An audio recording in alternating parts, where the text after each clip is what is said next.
রান্না শুধু খাবার নয়, এটা মনের ভাষা। প্রতি মশলায় থাকে একটা গল্প, আর প্রতিটি রান্না একটু ভালোবাসা।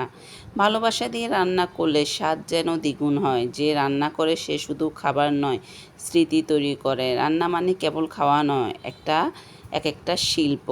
আমি রান্না করতে পারি কিন্তু খেতে ভালোবাসি। রান্না যখন করি তখন আমি নিজে অবাক।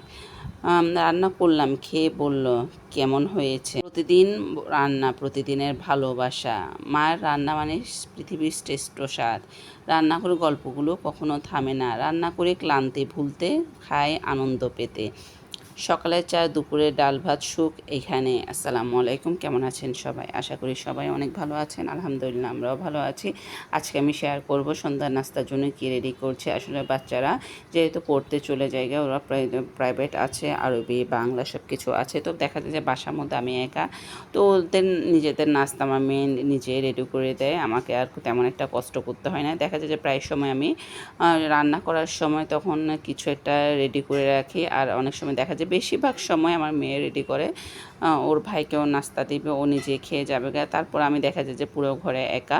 তখন দেখা যায় আমি অনেক সময় অলসতার কারণে খেতে ইচ্ছে করে না। তো আজকে একদম সকালবেলা সব কিছু রেডি করে রেখেছিলাম। রান্নার ফাঁকে আমি কিন্তু সব রেডি করে রেখেছিলাম যেন সন্ধ্যায় নাস্তা করতে পারি। আলহামদুলিল্লাহ, আজকে নাস্তা করতে করতে বিদায় নিব। কেমন হয়েছে আজকে ব্লগটা অবশ্যই কমেন্টে জানাবেন। সবাই ভালো থাকবেন, সুস্থ থাকবেন, আমাদের জন্য দোয়া করবেন। আসসালামু আলাইকুম।